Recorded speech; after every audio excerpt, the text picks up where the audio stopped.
Ana endi bu juft son uchun bo'layapti. Toqsonlar uchunchi. Toqsonlar uchun, ikki xonali uchun topganmiz.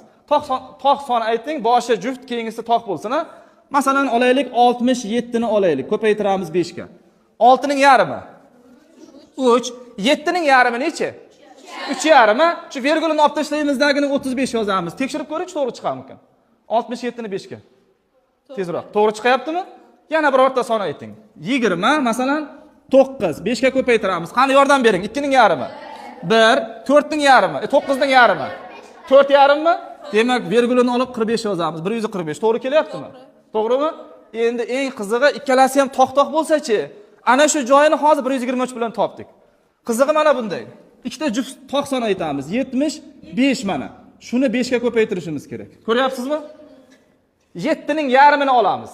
Xuddi hozirgidek. Yo'q, 7 ning bunday qilamiz. 7 dan bitta kichkina bo'lgan juft sonning yarmini. Ya'ni 7 2 ga bo'linmaydi. Bitta kichkinasi 6 bo'linadi 2 ga 3 bo'ladi-ya. Nima ortib qoldi? Bitta 1 a 15 qoldimi? 15 ning yarmi. 7 yarmni biz 75 deb yozamiz. Qisqa takrorlayman. 7 ning yarmini ola olmaymiz. 6 sini olib 2 ga bo'ldim. 3 bo'ldi. Biri ortib qoldimi? Mana bu yonidagi 5 bilan 15 ning yarmini olyapman. Keyin yana bironta boshqa son yozamiz. Masalan, 59 ni ko'paytiramiz 5 ga. Tez ayting. 5 ni 2 ga bo'la olmaymiz. Demak, bitta kichkinasini, ya'ni undan oldingi juft sonni bo'lamiz. 2, shundaymi? Bitta biri ortib qoldimi? 19 ning yarmi. Yo'q, 19 ning yarmi 9 yarmi.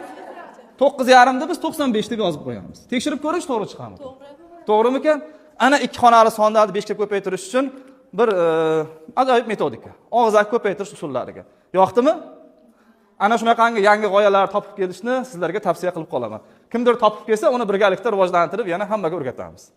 Mana bu hozirgi bugungi 1 soat oldin topgan ayrim narsalarimiz. Bularning ayrimlari balki qayerlar bir videolarda, balki Instagram, balki YouTube'larda qayerdadir bor bo'lishi mumkindir.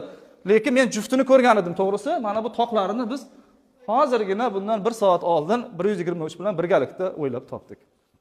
Salomat bo'lingizlar.